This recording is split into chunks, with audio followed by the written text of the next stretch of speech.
Hello दोस्तों, स्वागत है आप सभी का आपके अपने चैनल गुरुमंत इंस्टीट्यूट पर। आज की ये वीडियो बीएससी फिजिक्स की वीडियो है। फर्स्ट सेमेस्टर की फिजिक्स चल रही थी हमारी, तो उसमें नेक्स्ट वीडियो है। आज की इस वीडियो में हम टॉपिक कराएंगे vector product of two vectors, यानी दो सदिशों की सदिश गुणन, या आपका सीधे सीधे बोला जाए वेक्टर प्रोडक्ट। हिंदी में लिखा हुआ सदिश गुणन, ठीक है। तो ये सदिश गुणन किस चीज़ की है? दो सदिशों की सदिश गुणन, यानी कि vector product of two vectors. ऐसे लिख दीजिए, टू वेक्टर्स मतलब दो सदिशों की सदिश गुणन। सीधे सीधे आपका आ जाएगा what is the vector product, define the vector product, ठीक है। तो इस तरह से आपका क्वेश्चन बनेगा, और क्वेश्चन ये समझ लीजिए वेरी इंपॉर्टेंट है, और इस यूनिट का ये लास्ट टॉपिक है। इसके बाद में ट्रिपल प्रोडक्ट है, जो कि आएगा नहीं आपके, यानी कि जो सिलेबस में किसी में दे रखा है किसी में नहीं, लेकिन वास्तव में आपका ट्रिपल प्रोडक्ट है नहीं। ट्रिपल प्रोडक्ट है नहीं तो आपको उसमें करने की आवश्यकता नहीं है। हाँ, न्यूमेरिकल्स आ सकता है, उस पर तो न्यूमेरिकल्स कराएंगे, और मैं आपका डेफिनेशन भी करा दूंगा, ठीक है। कोई दिक्कत वाली बात नहीं होती है ट्रिपल प्रोडक्ट में।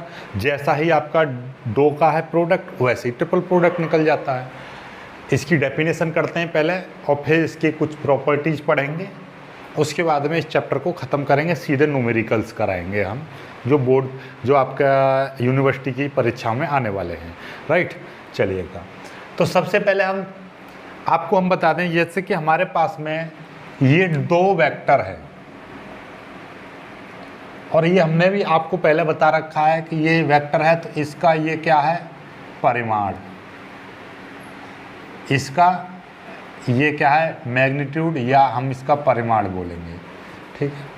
जैसे हमारे पास में ये कोई m वेक्टर लिखा हुआ है, और यहाँ पे m लिखा हुआ है, या m वेक्टर का मॉड ऑफ m वेक्टर लिखा हुआ है, तो इसका मतलब क्या है कि m वेक्टर का ये क्या लिखा हुआ है? मैग्नीट्यूड। ये क्या लिखा हुआ है? m वेक्टर का मैग्नीट्यूड। m वेक्टर के यानी किसी भी सदिश के मैग्नीट्यूड को या तो हम नॉर्मल लेटर से प्रदर्शित करते हैं, या उस सदिश के चारों तरफ क्या लगा देते हैं? एक मॉड बना देते हैं, ठीक। ये तो आप पहले से ही जानते हो। तो अब हमारे पास में ये डेफिनेशन आएगी, चलो इसको भी मिटा देता हूँ थोड़ी देर के लिए। डेफिनेशन भी आ रही है, क्या डेफिनेशन बनाएंगे? हमारे पास में क्या है कि ए वेक्टर हमको निकालना है क्रॉस प्रोडक्ट। हाँ, इसका दूसरा नाम क्या है? दूसरा नाम है इसका वेक्टर प्रोडक्ट या क्रॉस प्रोडक्ट, सदिश गुणन या क्रॉस गुणन या क्रॉस प्रोडक्ट, ठीक है। तो क्रॉस, क्योंकि क्रॉस लगा होता है, बराबर क्या होता है? A B sine theta. क्या? A B sine theta. तो मतलब क्या है? दो वेक्टर्स की सदिश गुणन उन वेक्टर्स के मैग्नीट्यूड के और उन दोनों के बीच में, जैसे कि एक सदिश ये है ए वेक्टर, और ये दूसरा है आपका बी वेक्टर, इनके बीच में एंगल कितना है? थीटा, और इस थीटा के साथ में क्या आ रहा है? साइन थीटा, ठीक है। कोई दिक्कत वाली बात नहीं है। तो ये इस एंगल की क्या है? साइन है। इस एंगल के साथ में क्या जुड़ा हुआ है? साइन, जो हिंदी में क्या होता है? जया, जिसको बोलते हैं। तो मतलब क्या है? दो वेक्टरों की क्रॉस प्रोडक्ट इक्वल है दोनों सदिशों के मैग्नीट्यूड्स, और उन दोनों सदिशों के बीच में जो कोण है, कोण की साइन के प्रोडक्ट, यानी कि दोनों सदिशों के मैग्नीट्यूड और दोनों सदिशों के बीच बने एंगल की साइन के प्रोडक्ट। ये भी क्या है? सभी क्या हो रही है? प्रोडक्ट है, गुणा हो रही है सबकी, तो इसको क्या बोलेंगे? प्रोडक्ट। तो इसकी डेफिनेशन क्या बन गई? Vector product of two vectors A and B, vector products of two vectors A and B is equal to the, इसका मतलब क्या? इज, इसको क्या बोलते हैं? Is equal to the magnitudes of both vector या दीज वेक्टर्स एंड, क्या लिखा हुआ है?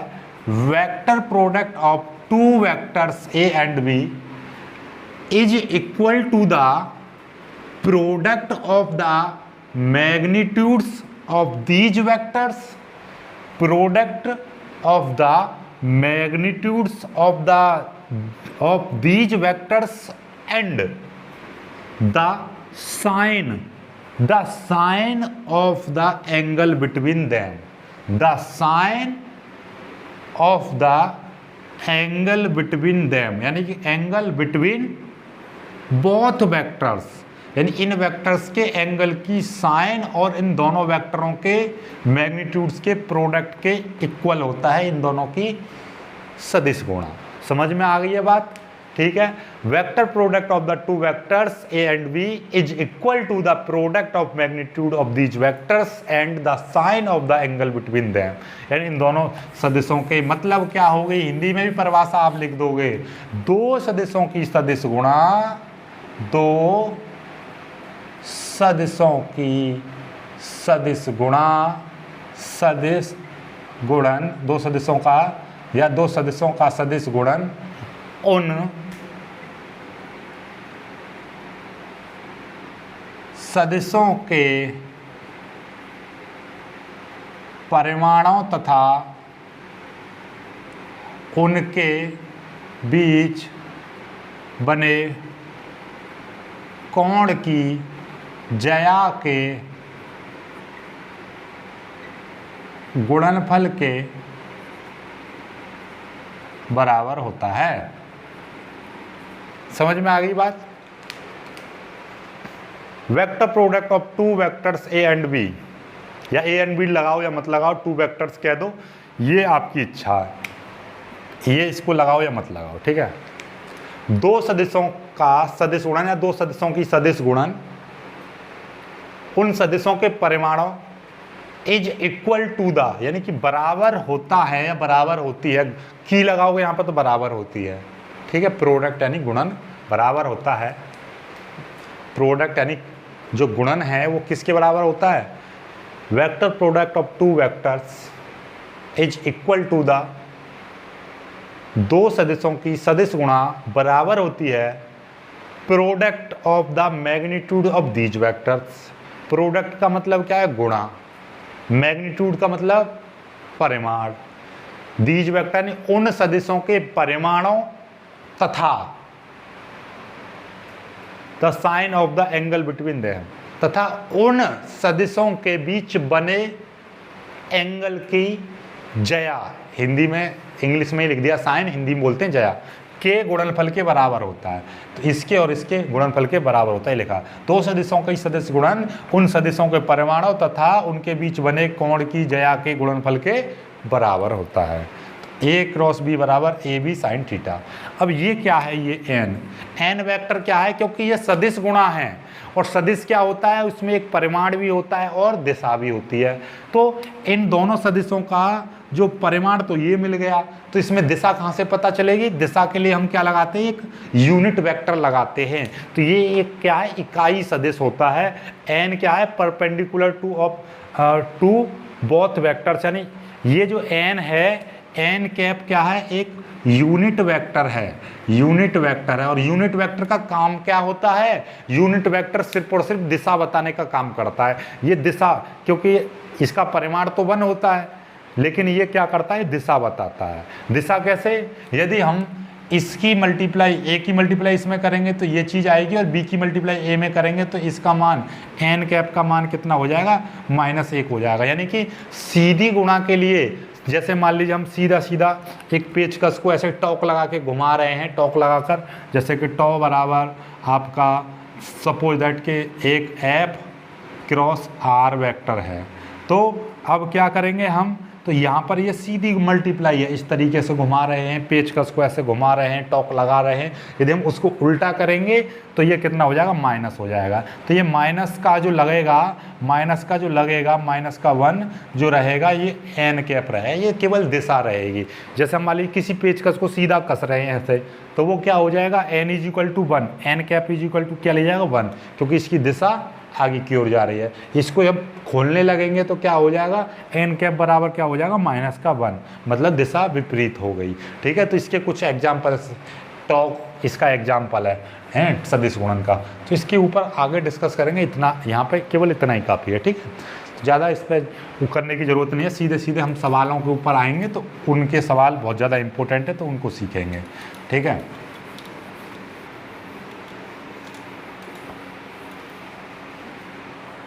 चलिएगा, अब हम सीधे सीधे आते हैं अपने वेक्टर प्रोडक्ट की कुछ प्रॉपर्टीज है। क्या है पहली प्रॉपर्टी?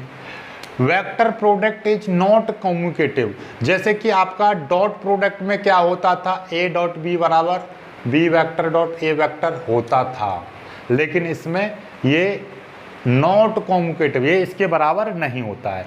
यानी कि A vector cross B vector ये B vector cross A vector के बराबर नहीं होता है। जब ये इसके बराबर नहीं होता तो इसीलिए बोला है ये not commutative, cumulative.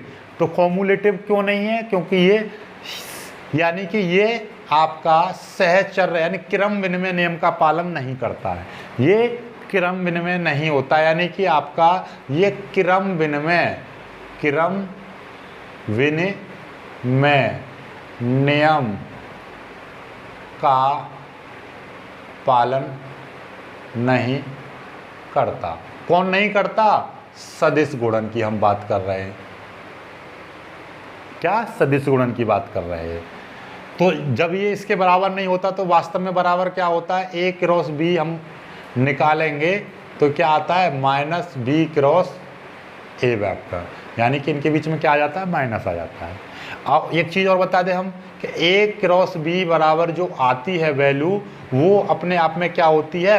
Vector quantity होती है। क्या? वेक्टर क्वांटिटी होती है। क्या होती है? वेक्टर क्वांटिटी होती है। इसीलिए हम इसको वेक्टर प्रोडक्ट बोलते हैं। और ए डॉट बी बराबर जो आती है वो स्केलर क्वांटिटी होती है। स्केलर क्वांटिटी का मतलब क्या है? ये सदिश राशि होती है, ये सदिश राशि होती है और ये अदिश राशि होती है, ठीक। डॉट प्रोडक्ट में अदिश राशि प्राप्त होती है और क्रॉस प्रोडक्ट में सदिश राशि प्राप्त होती है। चलिएगा, VP vector product is distributive, यानी कि ये डिस्ट्रीब्यूशन लॉ का पालन करता है। ये वेक्टर प्रोडक्ट डिस्ट्रीब्यूशन लॉ का पालन करता है। मतलब A vector cross B plus C vector is equal to क्या हो जाएगा?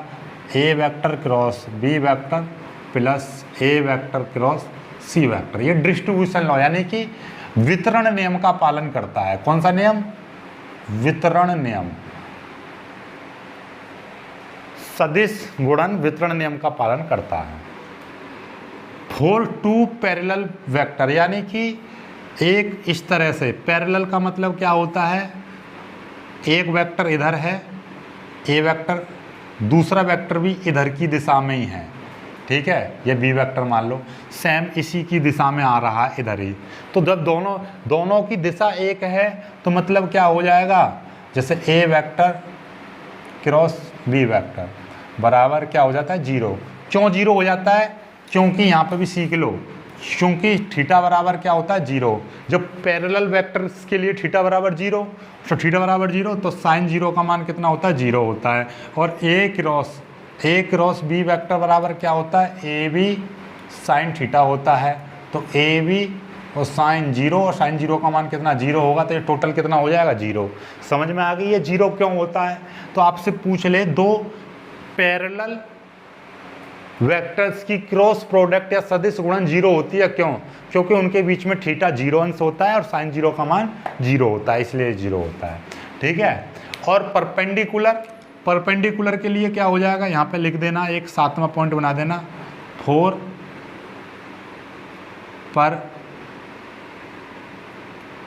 परपेंडिकुलर, यानी कि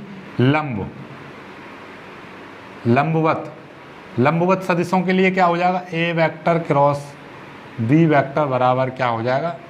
ए बी, ठीक। लंबवत सदिशों के लिए डायरेक्ट, क्यों?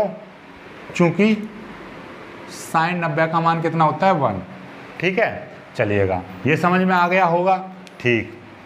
तो 4 देखिएगा, ए वेक्टर क्रॉस ए वेक्टर बराबर जीरो। जीरो क्यों आ रहा है? क्योंकि ये ए वेक्टर, ये भी ए वेक्टर, ए वेक्टर और ए वेक्टर के बीच में एंगल कितना 0, क्योंकि दोनों सदिश जब एक ही तरफ रहेंगे तो उनको ए वेक्टर देखना, ये भी ए वेक्टर, कोई भी एक सदिश, सिंपल सी बात ये है, एक्स वेक्टर और एक्स वेक्टर के बीच में एंगल कितना 0, ए वेक्टर और ए वेक्टर के बीच में एंगल कितना 0, जो दो एक जैसे वेक्टर दिखाई दे तो उनके बीच में एंगल कितना 0, क्योंकि वो दोनों एक ही वेक्टर हैं तो इनके बीच में एंगल कितना होगा 0, तो साइन 0 का मान कितना होता है 0 होता है। तो इसका मतलब ये हो गया कि भैया ए वेक्टर डॉट ए वेक्टर बराबर 0, क्यों, चूँकि थीटा बराबर कितना 0 और साइन 0 का मान कितना होता है 0 होता है, क्योंकि ए वेक्टर क्रॉस ए वेक्टर का मतलब ये हो गया ए साइन थीटा, और साइन थीटा की जगह पे कितना 0 0 के मल्टीप्लाई करेंगे टोटल 0। समझ में आ गया। चलिएगा 4 यूनिट वेक्टर्स, इसको मिटा दे रहे। यूनिट वेक्टर्स का मतलब क्या है कि भैया आई कैप क्रॉस आई कैप करेंगे तो 0 आएगा, जे कैप क्रॉस जे कैप करेंगे तो 0 आएगा, और के कैप क्रॉस के कैप करेंगे तो 0 आएगा।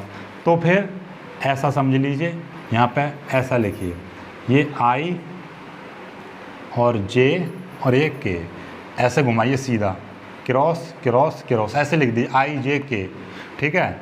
मतलब आई क्रॉस जे आएगा क्या, आई जे आएगा के कैप।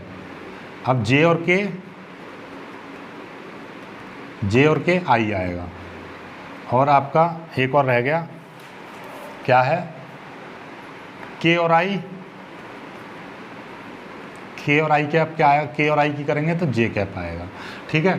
इसका उल्टा कर लो, जब उल्टा करेंगे कि भैया जे कैप क्रॉस आई कैप तो माइनस के कैप क्रॉस जे कैप माइनस आई कैप, और आई कैप क्रॉस के कैप बराबर जे कैप। ये कहाँ से पता चल रही है, ये चित्र सा बना लेना ऐसे, आई कैप जे कैप और के कैप, इन दोनों की मल्टीप्लाई करो, सिंपल सी बात है, इन दोनों की मल्टीप्लाई करोगे तो ये आएगा, इन दोनों की मल्टीप्लाई करोगे तो ये आएगा, इन दोनों की मल्टीप्लाई करोगे ये आएगा। उल्टा चलोगे तो माइनस में, सीधा चलोगे तो प्लस में, ठीक है। चलिएगा एक चीज़ ये समझ में आ गया। छठा और देख लीजिए कि भैया ए वेक्टर बराबर ए एक्स आई कैप प्लस ए वाई जे कैप प्लस ए जेड के कैप दे रखा है, और बी वेक्टर बराबर आपको दे रखा है बी एक्स आई कैप प्लस बी वाई जे कैप प्लस बी जेड के कैप, इस तरह से दे रखा है। तो हमको इसकी क्रॉस प्रोडक्ट कैसे निकलेगी, क्रॉस प्रोडक्ट इसकी किस तरह से निकलेगी, सारणिक बनाकर, ऐसे सारणिक बनाकर हल करेंगे। जैसे कि आपका पहले ए वेक्टर था तो ए वेक्टर का लिख देंगे आई कैप वाई कैप और जेड, और फिर B X B Y B Z. ये क्या बला है, ये बला कुछ नहीं है, इसको सारणिक बनाकर हल करना है। पहले आई का गुणांक, जे का गुणांक, के का गुणांक, ये जैसे कि मैं एक सवाल दे दे रहा हूँ आपको, ए वेक्टर बराबर दे रखा है आई कैप प्लस 2 जे कैप प्लस 3 के कैप, और बी वेक्टर बराबर दे रखा है 4 आई कैप प्लस 3 जे कैप प्लस 7 के कैप, ये दे रखा है। तो भाई इसको सॉल्व करना है। इसको कैसे करोगे ये देख लीजिए, इसको मिटा दे रहा हूँ, इसको कर लेना आप, ठीक है। इसको कैसे करोगे सॉल्व, देखिएगा, इसका उत्तर आपको बताना है, नहीं तो हम कल कराएंगे इसको, ठीक है। आई कैप जे कैप और के कैप, तो ये एक देखो, आई का गुणांक यहाँ पे कितना 1 है, 1 आ गया, यहाँ पे जे का गुणांक 2 और एक के का गुणांक 3, यहाँ पे आई का गुणांक 4, जे का गुणांक 3 और के का गुणांक 7। इसको सॉल्व करना है। ये सॉल्व आप पर नहीं हो क्योंकि 11वीं क्लास में ये कराए थे, भूल गए हों। कल हम डॉट प्रोडक्ट और क्रॉस प्रोडक्ट पर सारे सवाल कराएंगे, बहुत ही इंटरेस्टिंग सवाल कराएंगे। वीडियो को लाइक करना, अपने दोस्तों के साथ शेयर करना, जो बच्चे नए हैं वो चैनल को सब्सक्राइब जरूर कर लेना। इस टॉपिक में से इस जो भी चला है आज, उसमें से कुछ समझ में नहीं आया हो कमेंट करना, हम आप आगे अगली वीडियो में समझा देंगे। मिलेंगे कुछ ऐसी वीडियो में, तब तक के लिए बाय बाय, जय हिंद।